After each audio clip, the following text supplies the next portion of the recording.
Ya, shalom, jumpa lagi dengan saya Jody Meyer Panjaitan. Kita bertemu kembali dalam serial Bimbal Rohani Kristen. Di Mimbar Rohani Kristen kita akan terus belajar mengenai kebenaran firman Tuhan yang begitu dahsyat, yang begitu luar biasa. Sebelum kita belajar dari firman Tuhan, mari saudara yang Tuhan kita bersatu di dalam doa. Bapa kami dalam sorga, Bapa yang kami sembah dalam nama Tuhan kami Yesus Kristus. Kau Allah yang luar biasa, Engkau Allah yang dahsyat. Tuhan Yesus, hari ini kami mau belajar firman-Mu, urapi berkati kami Tuhan. Dan hamba berdoa bagi siapapun yang menyaksikan acara Mimbar Rohani Kristen dimanapun mereka berada. Hamba percaya dengan iman, maka mereka yang menyaksikan, mereka memiliki sakit penyakit dimanapun sakit penyakit berkocok dalam hidup mereka. Hamba berdoa dalam nama Yesus, mereka disembuhkan, dipulihkan dalam nama Yesus. Mereka yang terikat oleh kuasa kegelapan, oleh narkoba, seks bebas, dilepaskan dalam nama Yesus. Mereka memiliki masalah, Tuhan berikan mereka jalan keluar. Terpujilah nama-Mu. Dalam nama Bapa, Putra, dan Roh Kudus, dalam nama Tuhan kami Yesus Kristus, kami siap belajar dari firman-Mu. Haleluya, haleluya. Sama-sama kita katakan, amin, amin. Saudara, kita hari ini belajar dari kebenaran firman Tuhan yang terambil dalam 2 Raja-Raja pasal yang ke-6 ayat yang ke-17.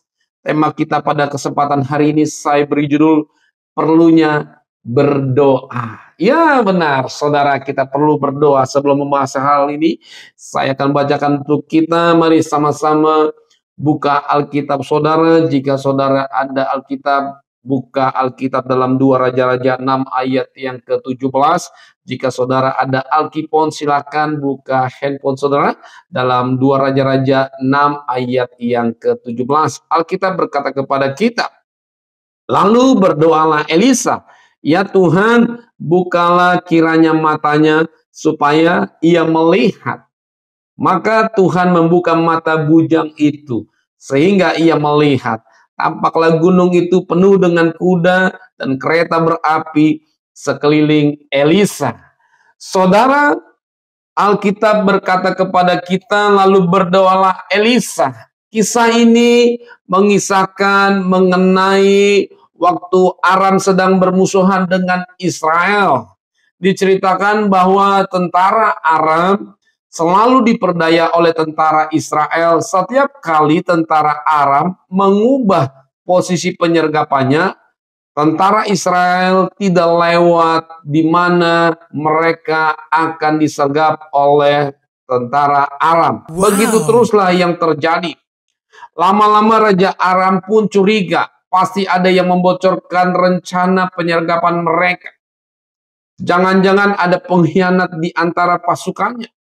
Ketika Raja Aram menanyai pegawai-pegawainya, salah seorang di antara mereka berkata bahwa bukan pengkhianat yang membocorkan rahasia itu, tetapi Elisa, seorang nabi di Israel. Raja Aram pun sangat murka. Dia lalu memerintahkan sepasukan tentara yang sangat besar jumlahnya.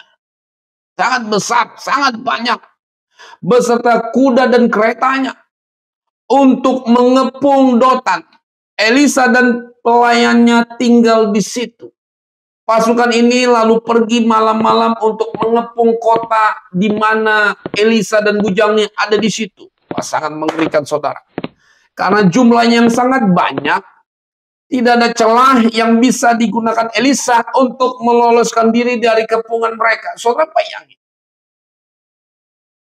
Betapa susahnya, betapa sulitnya Elisa bersama dengan bujangnya Gehazi untuk bisa lolos dari penyergapan yang sudah dirancang begitu rupa, begitu baik oleh Raja Aram. Kenapa? Karena Raja Aram ini begitu murka.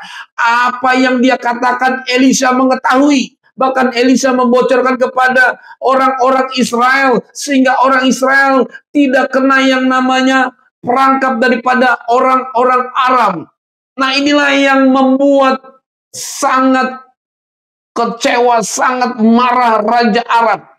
Dia memiliki rencana untuk menghabisi yang namanya abdi Allah Elisa bersama bujangnya. Mereka merencanakan pembunuhan yang sangat luar biasa, mengerahkan pasukan yang berkuda begitu banyak, begitu besar, dan mereka siap-siap untuk menyergap di mana Elisa berada. Saudara Tuhan, ketika bangun pagi-pagi, pelayan Elisa kaget sekali melihat ada banyak sekali tentara mengepung mereka.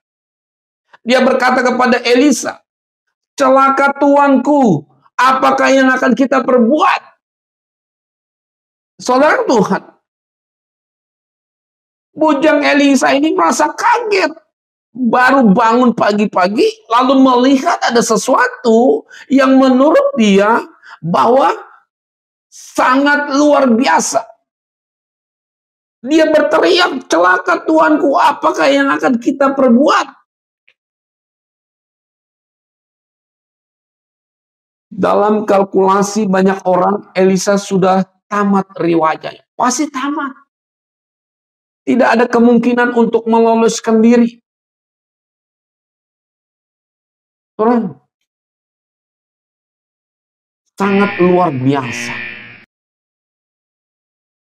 Pengepungan yang dilakukan oleh Raja Aram bersama pasukan yang berkuda untuk menghabisi Elisa bersama dengan bujang.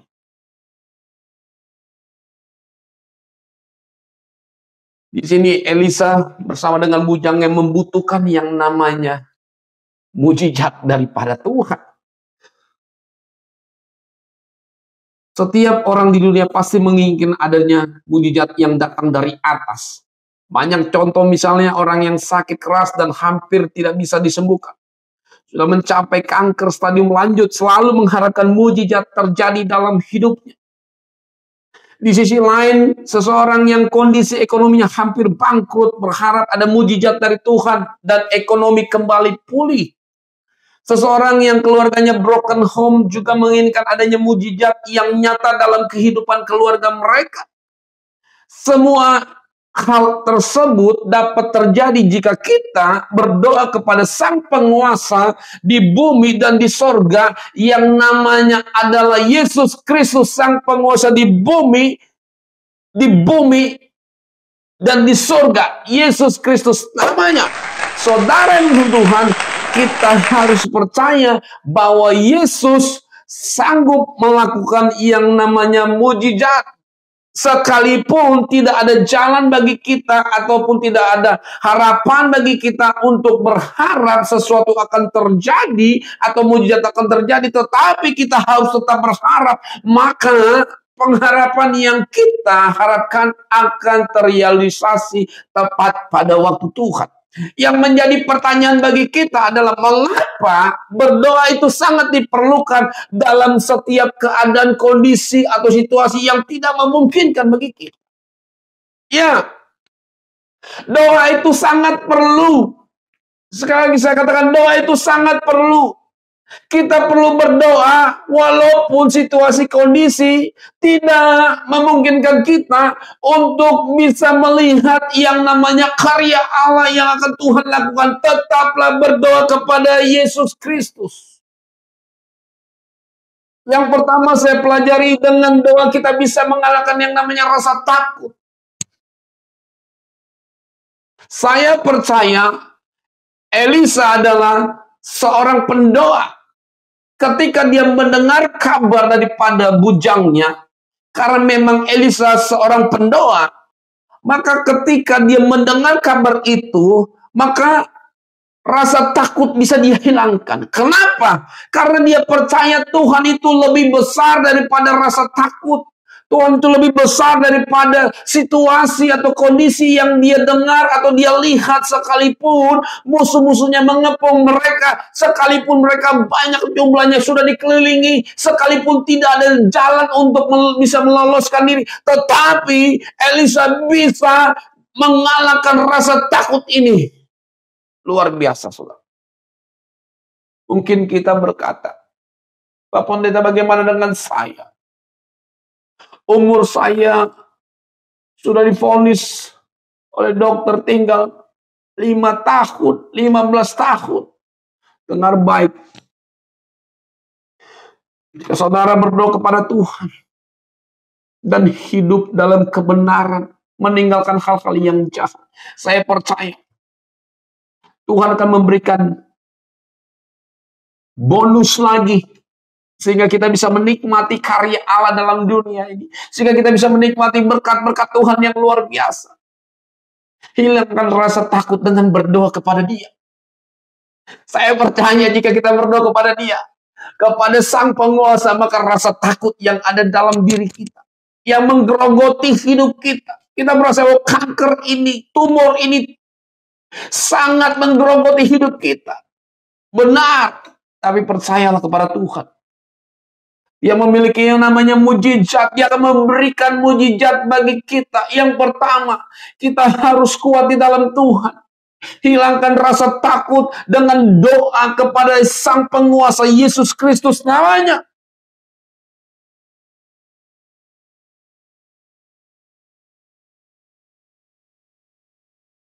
Dalam 2 Raja-Raja 6 ayat 15, ketika pelayan abdi Allah bangun pagi-pagi dan pergi keluar, maka tampaklah suatu tentara kuda dan kereta ada di sekeliling kota itu. Lalu berkatalah bujang itu kepadanya, celaka tuanku, apakah yang akan kita perbuat? Saudara bayangin, saudara. Padahal dia dekat dengan Elisa sebagai seorang hamba Tuhan. Apa yang terjadi?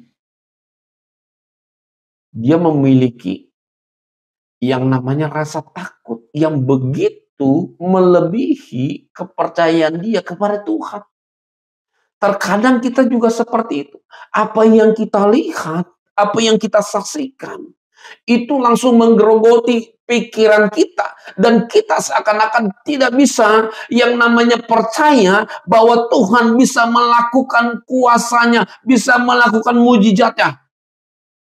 Tuhan punya mata tapi tidak bisa melihat. Betapa seringnya manusia mengalami masalah seperti ini. Dia punya mata tapi tidak bisa melihat.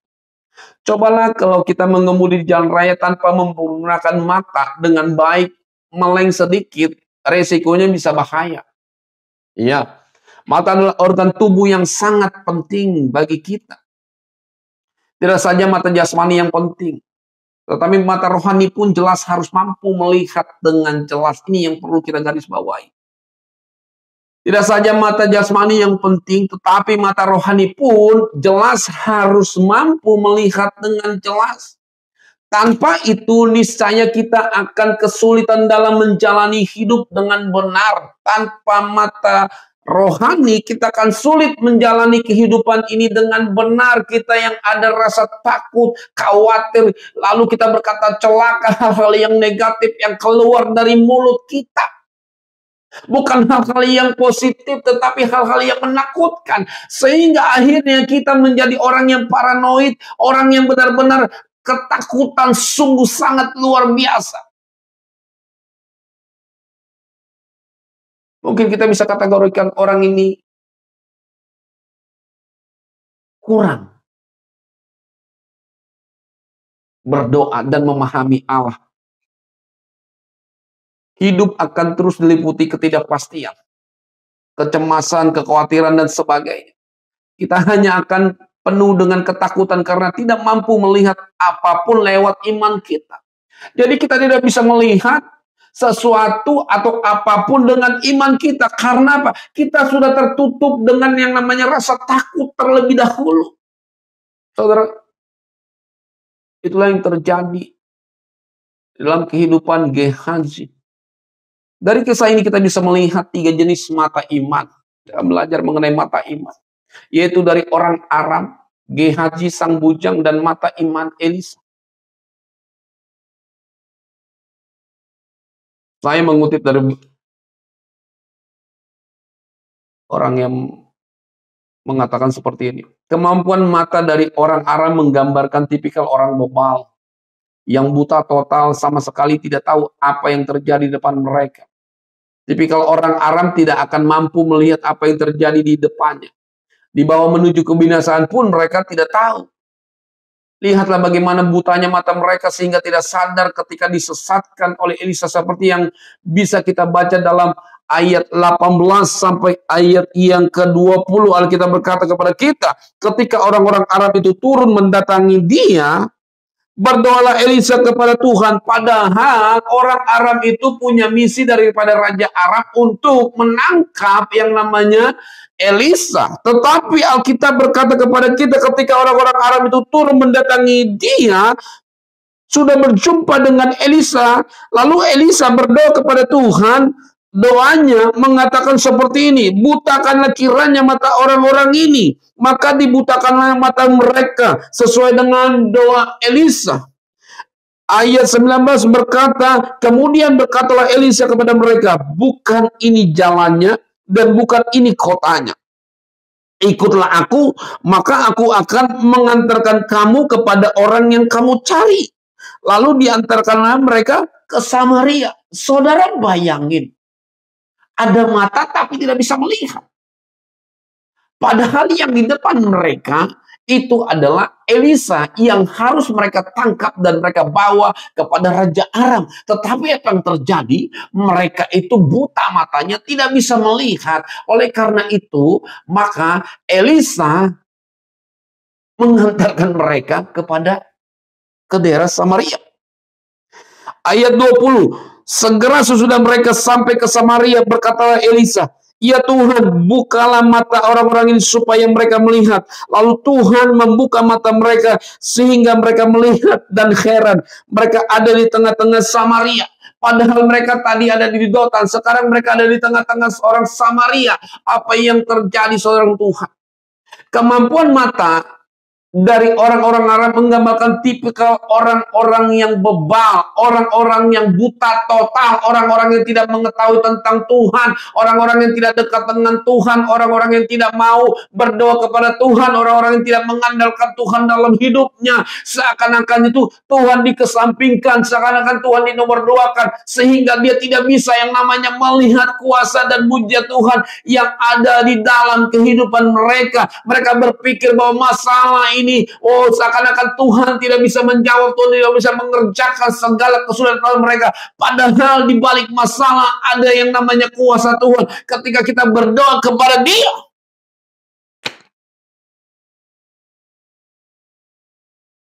seorang Tuhan, jenis ini banyak kali yang kita temui di dalam kehidupan kita. Kita kurang berdoa, kurang beribadah kepada Tuhan. Sehingga kita tidak bisa melihat bahwa Tuhan itu baik, Tuhan itu luar biasa. Ketika kita mendapatkan kesulitan, sakit penyakit, kita menyalahkan Tuhan. Kita berkata, Tuhan, kenapa begini, kenapa begitu Tuhan? Terlalu lama masalah ini, di mana pertolongan-Mu Tuhan? Saudara, itu yang terjadi di kebanyakan orang yang kurang berdoa. Lalu yang kedua, jenis seperti Gehazi atau bujangnya Elisa. Bisa melihat apa yang terjadi di depan mata, namun tidak tahu harus berbuat apa. Dan hanya fokus pada masalah sehingga gampang panik. Ya, banyak orang, dia bisa melihat apa yang terjadi di depan mata mereka, namun tidak tahu harus berbuat apa. Dan hanya fokus pada masalah, sehingga gampang panik. Bayangkan betapa capeknya hidup seperti ini. Panik, apa-apa panik. Apa-apa berkata yang negatif, celaka, celaka, celaka. Seakan-akan Tuhan tidak bisa mengubah situasi. Tuhan tidak bisa mengubah kondisi. Tuhan tidak bisa membuat mujizatnya. Mereka hanya mengandalkan logika. Mereka hanya mengandalkan kepandaian mereka. Sepenuhnya mereka bergantung pada segala sesuatu yang kelihatan di depan mata mereka. Kalau tidak ada, maka mereka akan panik. Mereka akan berkata semuanya gagal total.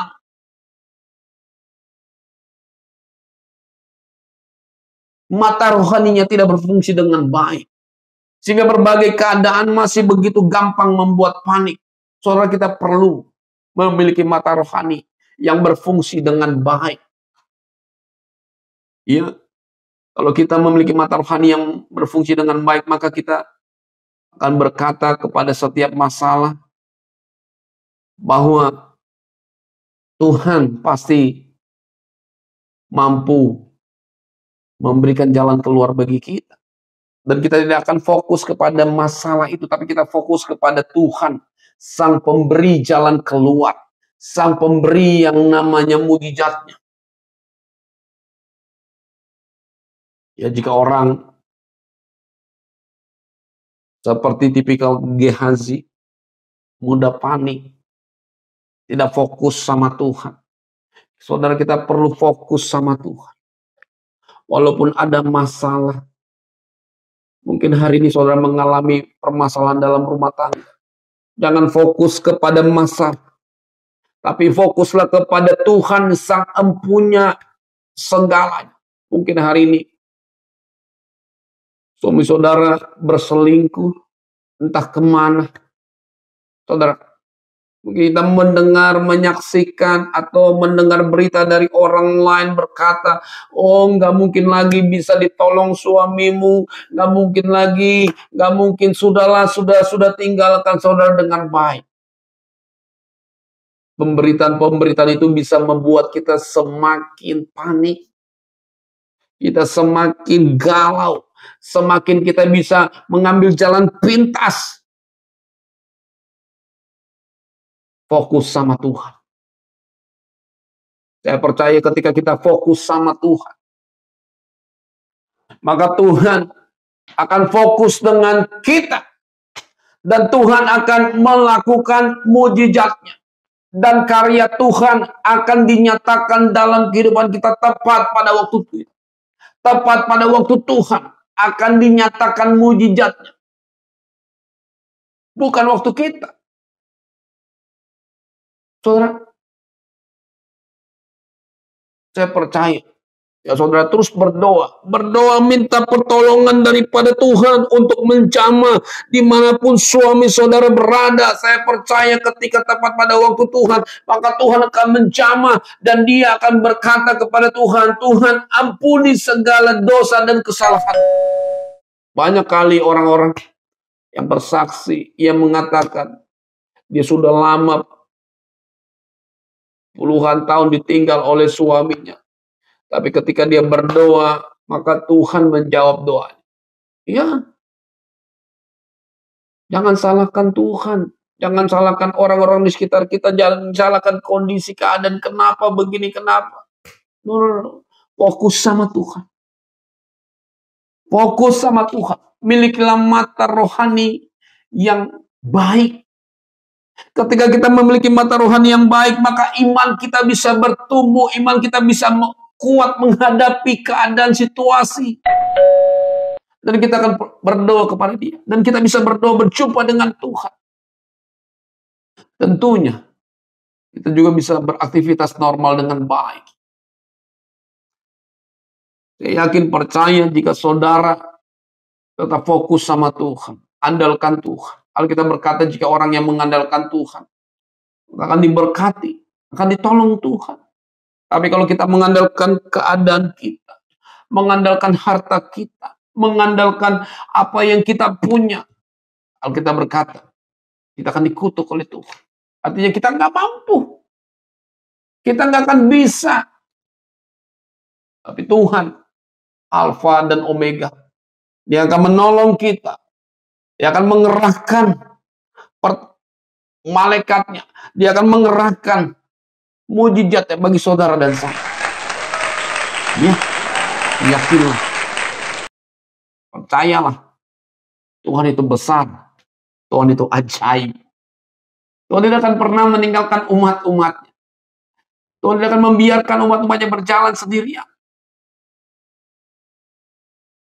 Tuhan akan tetap menjagai biji matanya.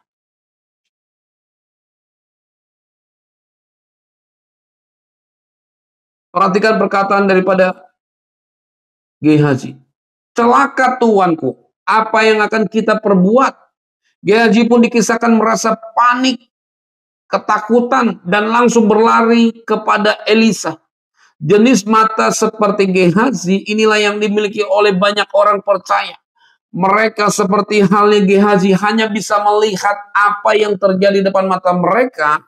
Mereka percaya Tuhan, tapi saat menghadapi masalah, mereka akan dipenuhi oleh banyak pertanyaan. Mereka akan lari dari kenyataan. Mereka bertanya. Betul, perlu bertanya. Tetapi kita perlu juga berdoa kepada Tuhan, supaya mata rohani kita berfungsi dengan baik. Ya. Masalah boleh ada dalam setiap kehidupan orang yang percaya kepada Tuhan. Sekalipun hamba Tuhan berkali berdunia, saya percaya mereka juga memiliki masalah. Tapi yang menjadi perbedaannya, ketika mereka berdoa, mereka bisa mengalahkan rasa takut. Dan saya percaya juga, ketika saudara dan saya berdoa kepada Sang Penguasa Yesus Kristus, maka kita bisa mengalahkan rasa takut. Dan Tuhan akan memberikan yang namanya Roh Kudus-Nya bagi saudara dan saya. Roh Tuhan akan dicurahkan bagi saudara dan saya. Tuhan akan memberikan penghiburan. Tuhan akan memberikan kekuatan bagi kita. Dan kita bisa berjalan bersama dengan kuasa Tuhan. Dan kita bisa berkata kepada Tuhan, sungguh luar biasa Engkau Tuhan, Engkau ajaib. Aku percaya melalui masalah ini akan ada berkat yang luar biasa yang akan Tuhan curahkan dalam kehidupanku. Haleluya. Benar.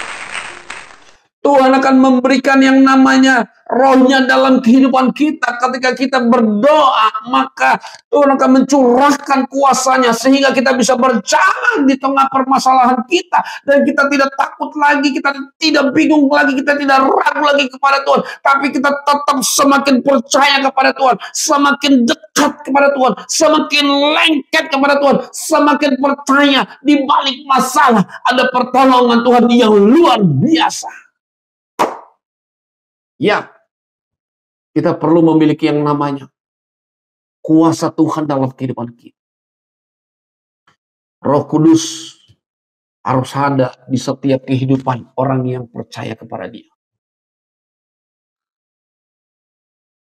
Jangan tinggalkan Tuhan ketika saudara ada masalah. Saya katakan sekali lagi, jangan tinggalkan Tuhan ketika saudara ada masalah. Larilah kepada Tuhan ketika kita memiliki masalah. Datanglah kepada Dia. Dan berdoalah kepada Dia. Saya percaya ketika kita berdoa penuh dengan keyakinan, penuh dengan iman, keyakinan kita, maka Tuhan akan menolong dan memberikan kita kekuatan, dan memberikan kita damai sejahtera, dan memberikan kita sukacita, sehingga kita bisa menghadapi setiap persoalan dalam hidup kita. Ya, kita tidak akan lagi menjadi orang yang panik ketika ada masalah. Kita tidak menyalahkan orang di sekitar kita. Kita tidak menyalahkan diri kita sendiri. Kita tidak menyalahkan Tuhan. Tapi kita berkata, Tuhan, terima kasih atas kasih dan anugerah-Mu. Aku percaya Roh Kudus-Mu ada dalam hidupku. Dan aku percaya Tuhan memberikan damai, sukacita dalam kehidupanku. Ya, banyak kali ada orang yang curiga dengan Tuhan. Kenapa Tuhan aku tidak diberkati? Seharusnya kita introspeksi diri. Apa yang kita sudah lakukan mungkin mengecewakan Tuhan. Mungkin kita sudah jauh daripada Tuhan. Dengar baik. Jika kita sudah jauh daripada Tuhan, datanglah kembali kepada Tuhan. Tuhan masih membuka anugerahnya bagi kita. Jika saudara merasa, aku sudah terlalu lama jauh daripada Tuhan. Ya, Tuhan masih memberikan yang anugerahnya bagi kita, sehingga kita bisa datang kembali dan mendapatkan pengampunan daripada Tuhan kita Yesus Kristus. Orang-orang tipikal seperti Gehazi adalah mereka hanya berpikir celaka, bingung, diombang-ambingkan keadaan dan hidup penuh dengan keraguan. Ya, mereka ragu berjalan bersama dengan Tuhan. Mereka ragu dalam kehidupan mereka. Mereka bingung, mereka tidak bisa mengambil keputusan dalam kehidupan mereka. Mereka hanya berpikir dalam pikiran mereka dan berkata celaka, hal-hal negatif yang mereka lontarkan, bukan hal-hal yang positif. Kenapa? Karena mereka sudah jauh daripada Tuhan. Saya percaya orang yang berdoa adalah orang yang dekat dengan Tuhan, orang yang nempel dengan Tuhan, dan orang yang berdoa adalah orang yang tahu isi hati Tuhan. Dan orang yang berdoa ketika ada masalah, dia tidak lari dari permasalahannya, tetapi dia akan selalu ada bersama dengan Tuhan. Dan saya percaya bahwa orang yang berdoa adalah orang yang yakin tepat pada waktunya Tuhan akan memberikan pertolongan bagi dia. Saudara, jenis GHG tentunya jauh lebih baik daripada tipe dari orang-orang Aram yang hendak menangkap mereka. Benar, ini jauh lebih baik. GHG menjadi tenang setelah Elisa berdoa. Nah, saudara lihat. Untuk meminta Tuhan membuka mata bujang. Bisa jadi juga kita. Mungkin pada hari saudara panik. Mendapati atau mendengar kabar bahwa dari tim medis saudara mengalami yang namanya sakit kanker. Sudah stadium lanjut. Dan bahkan umur kita sudah tidak lama lagi. Kita akan panik. Tapi dengar baik. Saya yakin ketika kita berdoa kepada Tuhan, Tuhan akan memberikan bonus. Amin. Tuhan akan memberikan bonus, dan bahkan Tuhan akan memberikan kesembuhan bagi kita. Ya, yang kita butuhkan hanya kuasa Tuhan terjadi dalam kehidupan kita. Jangan takut. Jangan panik. Jangan berpikir yang negatif. Jangan menyalahkan Tuhan. Jangan tidak mau lagi tidak ke gereja. Tetaplah beribadah kepada Tuhan. Tetaplah cari Tuhan. Semakin kita dekat, semakin kita menempel. Jika ada masalah, jangan menjauh. Semakin mendekatkanlah diri kepada Sang Penguasa Yesus Kristus namanya. Ketika kita percaya, ketika kita percaya dengan iman kita, maka kita percaya Tuhan akan menolong dan memberikan jalan keluar bagi kita dalam setiap permasalahan kita. Tetaplah berdoa. Berdoa itu perlu, bos. Perlu. Jangan tinggalkan jam-jam doa saudara. Saya sudah katakan di sesi yang lain dalam channel Mimbar Rohani Kristen. Ketika saya sebelum makan, saya berdoa terlebih dahulu. Apa yang terjadi? Paku yang sudah saya makan yang ada dalam nasi atau piring saya itu, saya tidak tahu ada paku. Lalu ketika saya makan nasi, ternyata di dalamnya ada paku. Saya kunyah-kunyah, saya kira ini tulangnya ayam, ternyata paku. Lalu saya keluarkan dan puji Tuhan, pakunya keluar. Saudara, simpel kan? Sepele kan masalah ini? Tapi dengar baik. Doa. Jawaban bagi kita. Doa bisa menghilangkan rasa takut. Doa bisa membuat saudara nyaman, aman, tentram. Saudara akan dipagari oleh Tuhan. Saudara akan dipagari oleh pasukan perang malaikat Tuhan. Saudara akan dilindungi oleh Tuhan. Saudara akan merasakan yang namanya mujizat Tuhan terjadi. Dan hari ini saya berdoa bagi siapapun yang mengalami sakit penyakit. Saya berdoa dengan iman. Maka saudara sembuh dalam nama Yesus. Maka saudara sembuh dalam nama Yesus. Dan yang terikat oleh kuasa kegelapan, oleh narkoba, seks bebas, aku berdoa dalam nama Yesus. Lepas dalam nama Yesus. Dan hari ini mengalami rasa takut, aku berdoa dalam nama Yesus. Dilepaskan. Ada damai, ada sukacita. Ya. Kita perlu berdoa. Karena kita percaya ketika kita berdoa kepada Dia, Tuhan akan memberikan kita hal-hal yang dahsyat, hal-hal yang luar biasa, yang tidak bisa dipikirkan oleh manusia. Akal manusia tidak bisa memikirkan kuasa Tuhan yang begitu dahsyat, begitu luar biasa. Saya percaya ketika kita berdoa, kita akan melihat mujizat-mujizat Tuhan yang datang, yang akan Tuhan berikan bagi kita. Sekalipun orang berkata kepada kita, tidak mungkin, no. Bagi orang yang berdoa, percaya kepada Tuhan, segala sesuatu pasti mungkin. Alkitab berkata kepada kita, orang mati saja bisa Tuhan bangkitkan. Orang sakit saja 38 tahun bisa Tuhan sembuhkan. Orang yang sakit pendarahan, wanita pendarahan 12 tahun, ketika dia percaya dengan iman, mencamat jubah Yesus, maka dia disembuhkan dalam sekejap, pendarahannya berhenti. Dan hari saya percaya ketika saudara berdoa, sakit penyakit saudara, Tuhan sembuhkan dalam nama Yesus Kristus. Dan hari ini saudara mengalami stres, ketika saudara berdoa, yakin percaya, kuasa Tuhan masih berlaku bagi orang yang percaya. Dan saya hari ini berdoa, saudara sembuh dalam nama Yesus. Tidak ada yang mustahil bagi Tuhan. Tuhan kita adalah Allah yang dahsyat, Allah yang luar biasa. Dia mampu melakukan mujizatnya bagi setiap orang. Tuhan tidak bisa membedakan. Dia tidak akan membedakan orang baik, orang ini, orang no. Tuhan akan terus memberikan yang namanya kuasanya bagi setiap orang yang meminta kepada Dia. Mintalah pertolongan daripada Tuhan.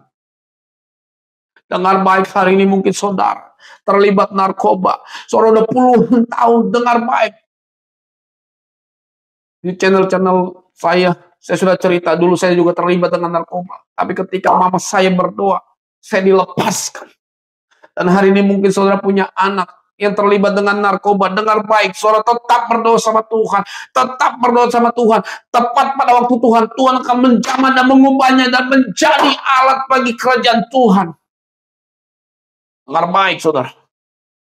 Orang mungkin hari ini yang terlibat narkoba, dengar baik, saudara menyaksikan acara ini, keluar dari tempat itu.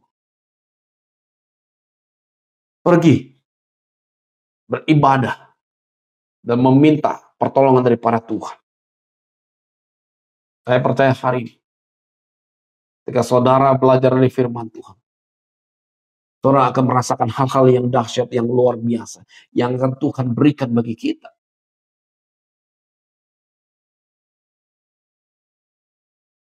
Mata Elisa jauh lebih baik daripada tipe Gehazi. Pribadi Elisa sungguh berbeda. Iya, saudara,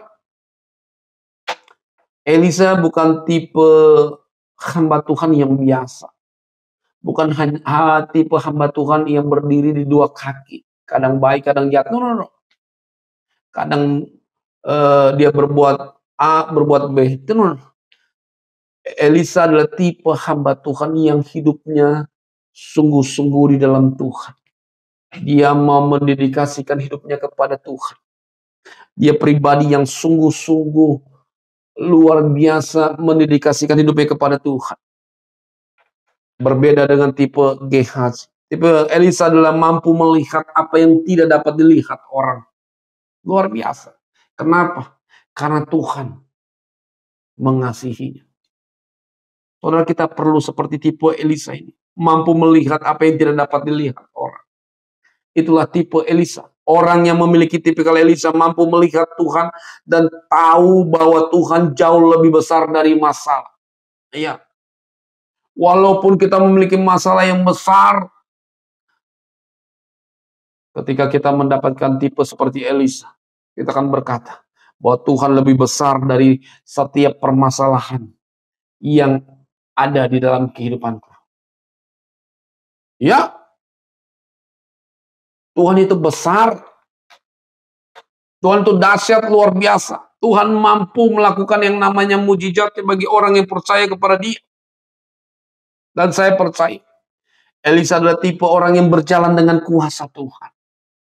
Berjalan dengan kuasa Tuhan. Orang yang berdoa adalah orang yang memiliki hubungan yang baik dengan Tuhan. Kita perlu merestorasi hubungan dengan Dia. Ya, kita perlu merubah cara hidup kita. Cara hidup yang tidak bergantung kepada Tuhan. kita bergantung kepada dunia, kita bergantung kepada apa yang kita punya, mungkin harta kekayaan. Saudara dengar baik, semua ada waktunya, semua ada masanya. Tapi ketika kita berdoa, kita bergantung sepenuhnya kepada Tuhan. Dan Tuhan tidak akan pernah mengecewakan orang-orang yang bergantung kepada Dia. Mungkin hari ini saudara dikecewakan oleh orang lain karena saudara sudah berharap supaya orang lain bisa menolong saudara, untuk bisa meloloskan saudara, untuk menjadi orang nomor 2 atau bagaimana. Tetapi saudara tidak lolos, saudara kecewa. Dengar baik. Dekatkanlah diri kepada Tuhan. Percayalah hanya kepada Yesus yang mampu menolong saudara. Bukan hanya saudara dijadikan orang nomor 2, mungkin bisa menjadi orang nomor 1 di daerah saudara di mana saudara berada. Hanya orang-orang yang percaya kepada Tuhan, maka Tuhan akan meloloskan. Hanya orang-orang yang berdoa kepada Tuhan, maka Tuhan akan menjawab setiap doa orang yang percaya kepada Dia. Saudara Tuhan, Tuhan akan menyatakan kuasa-Nya kepada orang-orang yang sungguh-sungguh berjalan bersama dengan Tuhan. Hidup di dalam kuasa Tuhan. Hiduplah di dalam berkat-berkat Tuhan. Hiduplah di dalam kebenaran Tuhan. Saya percaya orang-orang yang seperti ini adalah orang-orang hebat, orang-orang yang luar biasa. Orang-orang yang sungguh-sungguh percaya dan yakin bahwa Tuhan itu ada dalam kehidupan mereka. Dan dia bisa menyaksikan yang namanya kebaikan-kebaikan Tuhan yang dahsyat, yang luar biasa. Saudara, kita perlu berjalan bersama dengan Tuhan. Kita perlu mengandalkan Tuhan. Kita adalah manusia-manusia yang dibenarkan oleh pengorbanan Yesus Kristus di atas kayu salib. Jangan melupakan Tuhan. Ya, kita perlu berjalan bersama dengan kuasa Tuhan.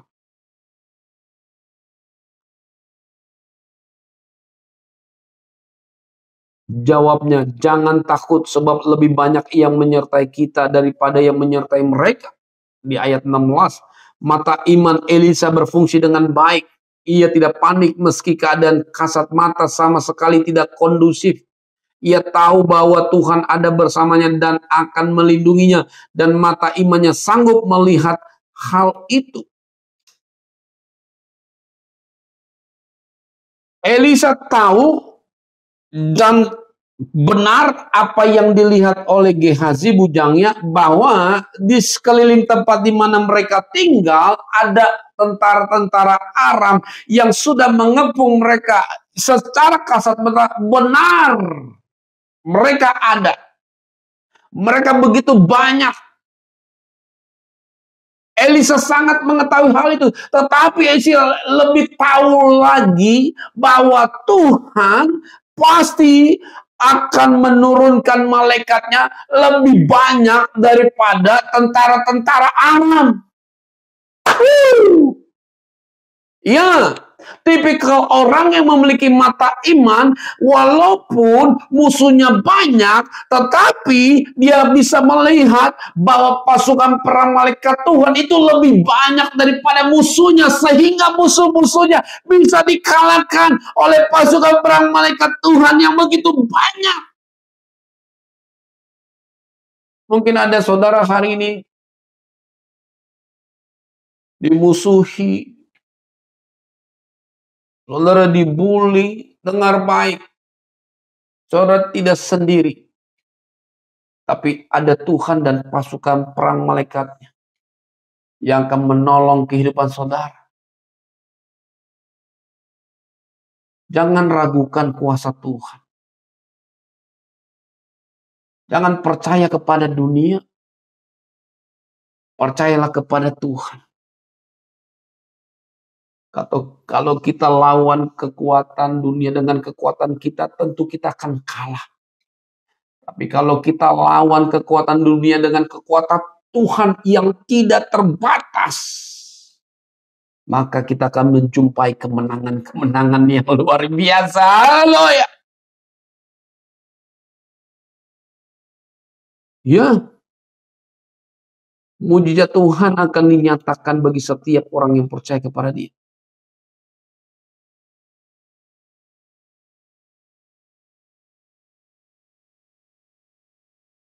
Hidup memang tidak akan mungkin tanpa masalah, benar.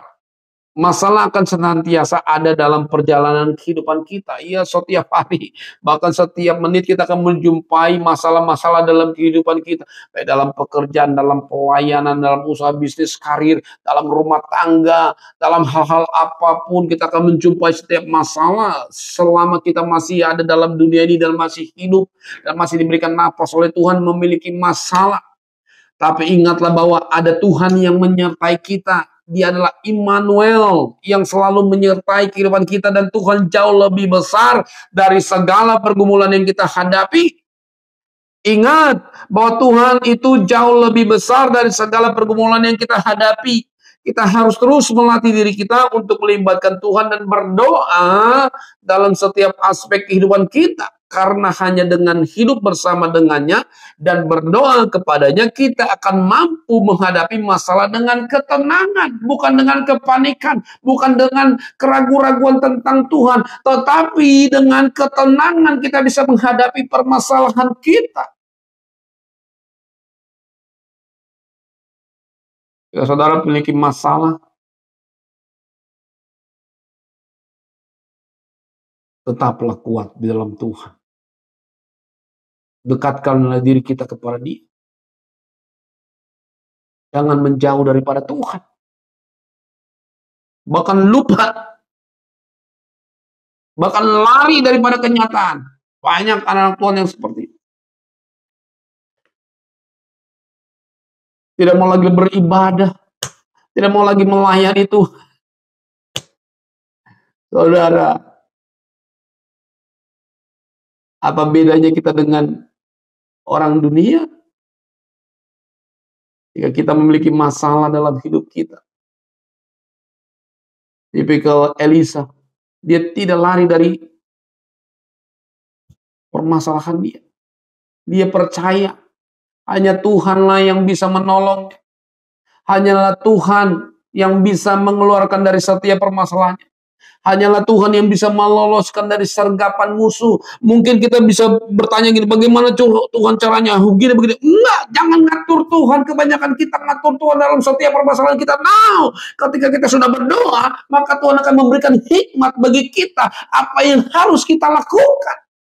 Dan saya percaya ketika Elisa berdoa, lalu dia berdoa kepada bujangnya Gehazi, maka Gehazi matanya dibukakan, lalu Gehazi bisa melihat bukan hanya pasukan Aram yang begitu banyak, tetapi tentara-tentara surga juga lebih banyak dari tentara-tentara pasukan Aram.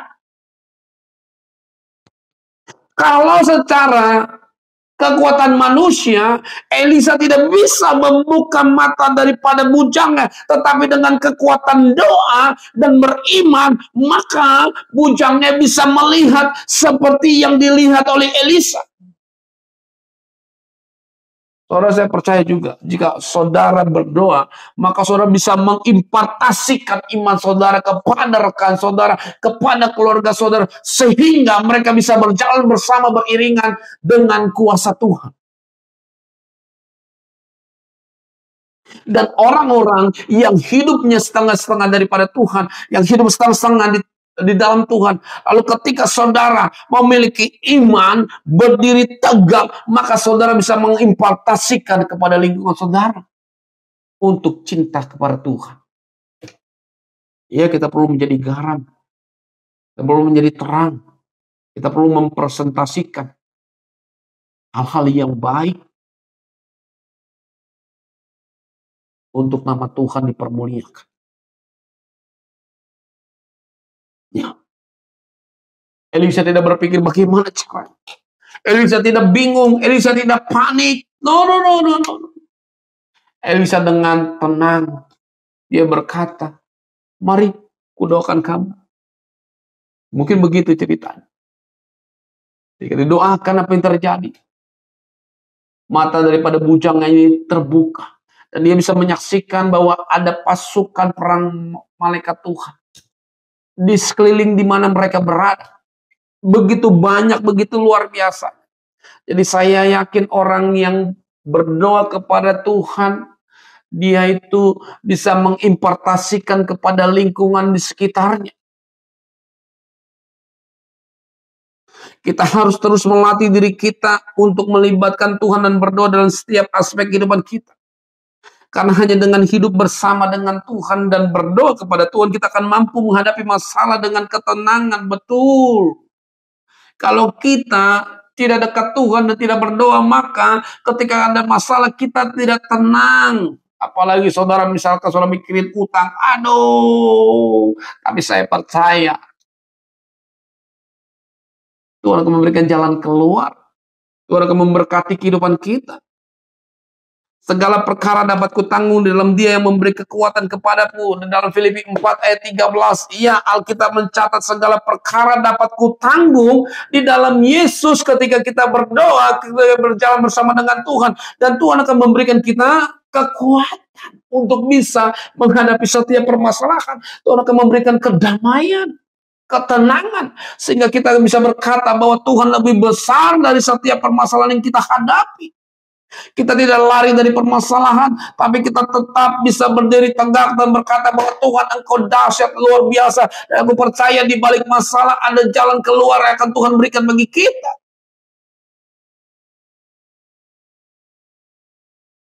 Seorang Tuhan,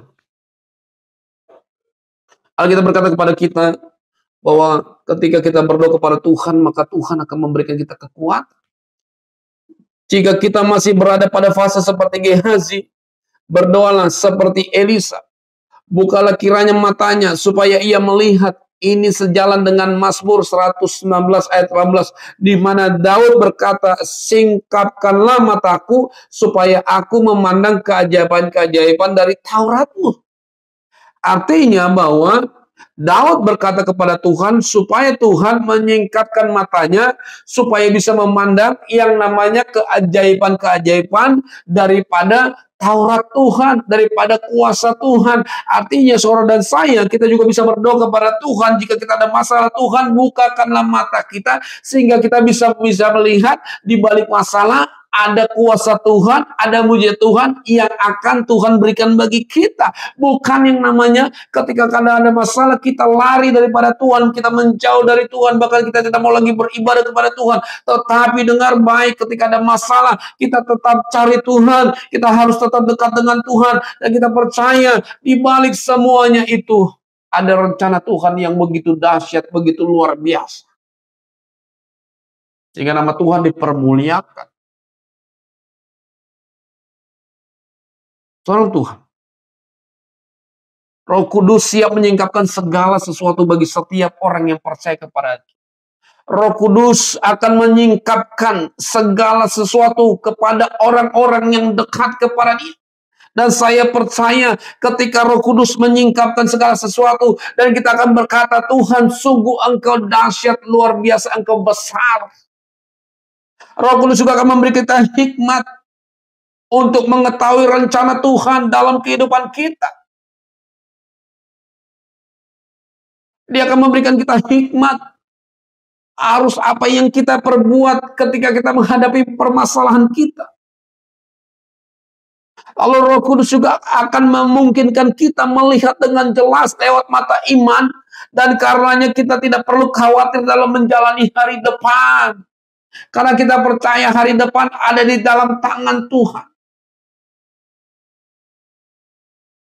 Kita perlu memakai mata iman yang benar. Ketika kita memakai mata iman, maka kita tidak perlu khawatir dalam menjalani kehidupan. Dalam menjalani yang namanya hari depan atau tahun depan, tahun yang akan datang. Kita tidak akan khawatir. Karena Tuhan memegang yang namanya kehidupan orang-orang yang berdoa kepada Dia. Kehidupan orang-orang yang bergantung sepenuhnya kepada Dia. Karena di dalam tangan Tuhan ada kuasa. Luar biasa. Saya percaya hal itu akan Tuhan nyatakan dalam kehidupan kita. Yang kedua,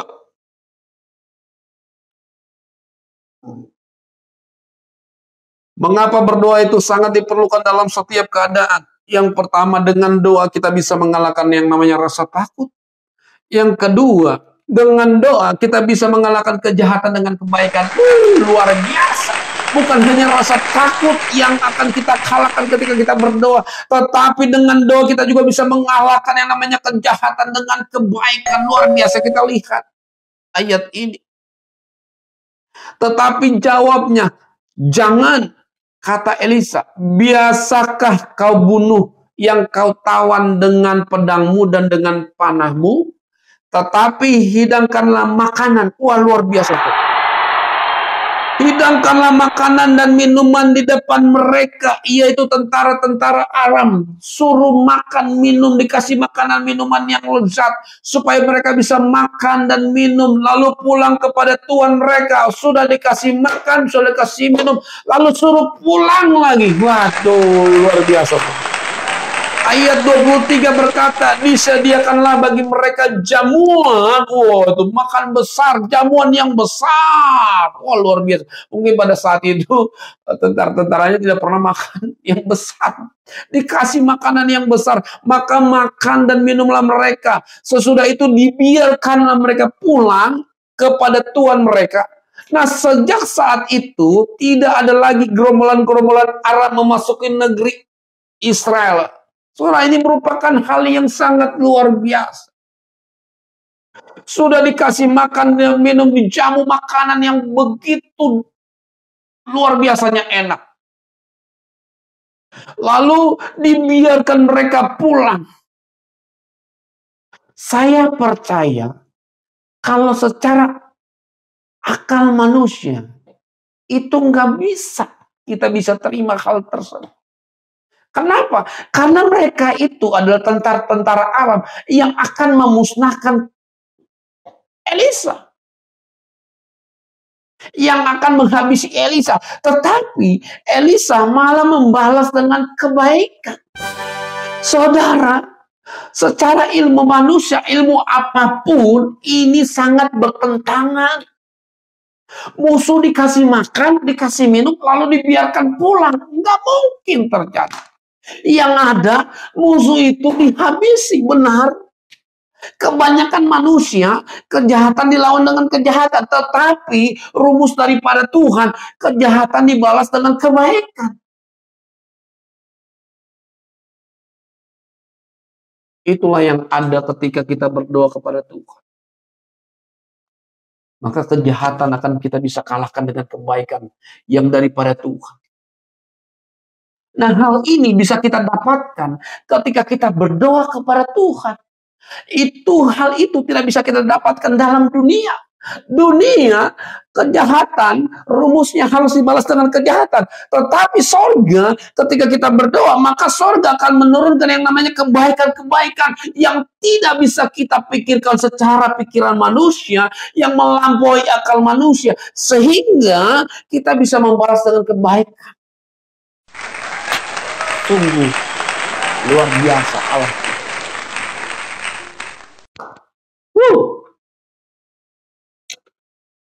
Dengan doa kita bisa mengalahkan kejahatan dengan kebaikan. Ketika kita berdoa, maka keinginan untuk berbuat jahat tidak timbul dalam hati dan tindakan kita. Saya garis bawahi sekali lagi. Ketika kita berdoa, maka keinginan untuk berbuat jahat tidak timbul dalam hati dan tindakan kita.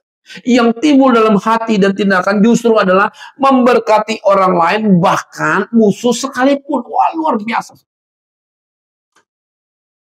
Haleluya. Maka orang-orang seperti ini adalah orang-orang yang akan ditolong oleh Tuhan. Orang-orang ini adalah orang-orang yang akan diluputkan dari setiap serangan-serangan musuh. Dari setiap sergapan-sergapan musuh.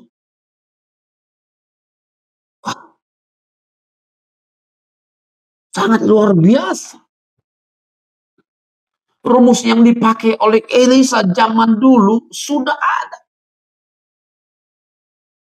Musuh yang ingin membunuhnya malah dikasih makan. dikasih minum, lalu dibiarkan untuk pergi. Dengan tidak ada yang namanya benjolan di kepala atau luka-luka di tubuh, tapi dibiarkan pergi, tidak ada satu pukulan yang dikerahkan oleh Elisa dan orang-orang Israel, dibiarkan pergi. Sungguh luar biasa. Dan saya percaya, jika Tuhan sudah menjamah hidup orang, sekalipun ditampar pipi kiri, Alkitab berkata, berikan pipi kanan. Sungguh luar biasa, saudara. Rumus inilah yang harus kita terapkan dalam kehidupan kita. Kalau secara manusia mungkin tidak bisa, tidak mampu manusia. Tapi ketika kita berdoa, maka Tuhan akan memberikan kita kemampuan. Tuhan akan memberikan kita kemampuan untuk melakukan hal ini. Ya, itulah yang harus kita lakukan. Alkitab berkata dalam Roma 12 ayat 20-21, tetapi jika seterumu lapar, berilah dia makan. Jika ia haus, berilah dia minum. Dengan berbuat demikian, kamu menumpukan bara api di atas kepalanya. Ayat 21 berkata, janganlah kamu kalah terhadap kejahatan, tetapi kalahkan kejahatan dengan kebaikan. Kadang manusia kalahnya bukan dengan yang lain, tapi dia kalah ketika dia dibuat jahat oleh orang lain. Dia akan balas dengan kejahatan. No. Alkitab sudah menuliskan kepada kita, janganlah kamu kalah terhadap kejahatan. Nah, hari ini dengar baik. Hari ini saudara dijahatin oleh orang lain. Benar yang Alkitab kata. Kalahkan kejahatan dengan kebaikan. Memang tidak mudah dengan kekuatan manusia. Tapi dengan kekuatan Tuhan, kita akan dimampukan untuk melakukan hal ini untuk kemuliaan bagi nama Tuhan. Janganlah membalas kejahatan dengan kejahatan. Lakukan apa yang baik bagi semua orang. Dalam Roma 12 ayat 7. Roma 12 ayat yang ke-17. Dalam kehidupan kita untuk kalahkan kejahatan dengan kebaikan sungguh tidak mudah. Karena dalam pandangan dunia adalah mengalahkan kejahatan dengan kejahatan, bahkan semakin jahat semakin baik. Tetapi ajaran Alkitab kepada kita hari ini adalah kalahkan kejahatan dengan kebaikan. Karena ini sesuai dengan ajaran Yesus di Injil Lukas, yaitu kasihilah musuhmu dalam Lukas 6 ayat yang ke-27. Sebab jikalau kamu berbuat baik kepada orang yang berbuat baik kepada kamu, apakah jasamu? Orang-orang berdosa pun berbuat demikian dalam Lukas 6 ayat 33. Karena itu hendaklah kita kalahkan kejahatan dengan kebaikan seperti ajaran Alkitab. Nyatakanlah kasih dan janganlah menjadi serupa dengan dunia ini. Roma 12 ayat 9-21 mengajarkan kepada kita ada beberapa hal yang harus diperhatikan dalam mengalahkan kejahatan dengan kebaikan. Hendaklah kasih itu tidak pura-pura. Pertama, hendaklah kasih itu jangan pura-pura. Jauhilah yang jahat dan lakukanlah yang baik. Artinya adalah nyatakanlah kasih dengan tulus. Lakukanlah semua hal yang baik. Kasih memang harus aktif. Maka kita harus dengan aktif menyatakan kasih supaya orang lain sungguh-sungguh mengalami yang namanya kasih Tuhan. Dan orang tersebut akan mengalami yang namanya jamahan daripada Tuhan. Sehingga mereka bisa diubahkan dan mengenal Tuhan secara pribadi melalui kasih yang kita importasikan kepada orang lain. Tentunya dengan kasih Tuhan. Yang kedua, janganlah bersikap tinggi hati. Karena ketika kita merasa diri kita lebih tinggi daripada orang lain, kita akan berbuat jahat terhadap yang jahat. Seperti itulah yang manusia lakukan. Bila kita merasa diri kita lebih tinggi daripada orang lain, maka kita akan sangat mudah menghakimi orang lain. Alkitab berkata kepada kita, sesuaikanlah dirimu dengan orang yang rendah kedudukannya. Kasihlah Tuhan dan sesama, sehingga kita dapat kalahkan kejahatan dengan kebaikan. Berusaha hidup rukun dengan semua orang, hidup dalam damai sejahtera yang dikaruniakan Tuhan. Ketika kita akan membalas kejahatan dengan kejahatan, kita harus ingat dahulu bagaimana Tuhan sudah menyelamatkan kita. Ya, Tuhan sudah menyelamatkan kita dari atas kayu salib. Dia sudah mati untuk setiap manusia yang percaya kepada Dia. Dosa manusia sudah dikalahkan, sudah diangkat di atas kayu salib. Tuhan tidak membalas kejahatan dengan kejahatan. Bahkan Tuhan berkata, semua sudah selesai. Artinya, setiap kita yang sudah berbuat jahat kepada Tuhan, Tuhan sudah ampuni. Mari, berikanlah hati kita kepada Tuhan. Kasihlah sesama kita. Kasihlah musuh kita. Berdoa bagi mereka. Saya percaya, ketika bila hidup kita di dalam perdamaian, maka kita tidak akan membalas kejahatan dengan kejahatan.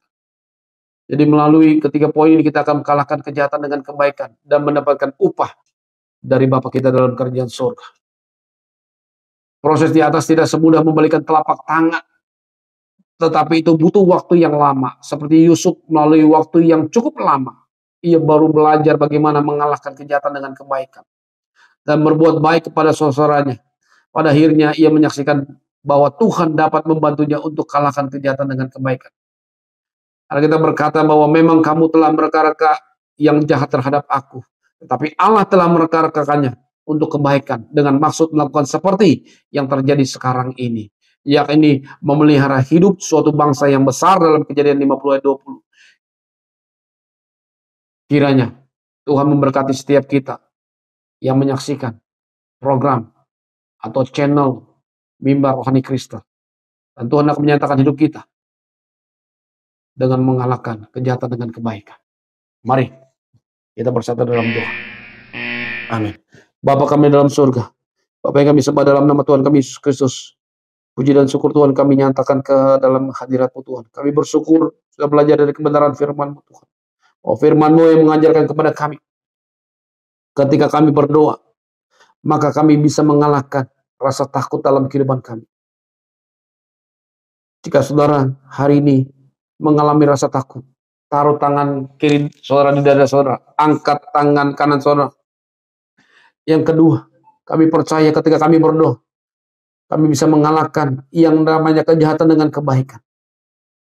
Jika hal ini terjadi dalam hidup saudara, mari kita bersatu kepada Tuhan kita Yesus Kristus. Bapa, hamba berdoa buat setiap kami Tuhan, tangan-tangan yang terangkat. Hamba berdoa dimanapun mereka berada, maka hamba percaya kuasa-Mu bisa menembus ruang dan waktu. Hamba berdoa Tuhan, bagi mereka yang memiliki rasa takut, hari ini hamba berdoa dengan kuasa-Mu Tuhan, maka mereka diberikan damai sejahtera, diberikan sukacita daripada Tuhan. Dan hamba berdoa dilepaskan setiap rasa takut dalam nama Tuhan kami Yesus Kristus. Lepas dalam nama Yesus, maka diberikan damai. Dan hari ini yang memiliki sakit penyakit dimanapun mereka berada, hamba berdoa oleh kuasa darah dan bilur-bilur Tuhan Yesus, mereka disembuhkan dalam nama Yesus Kristus.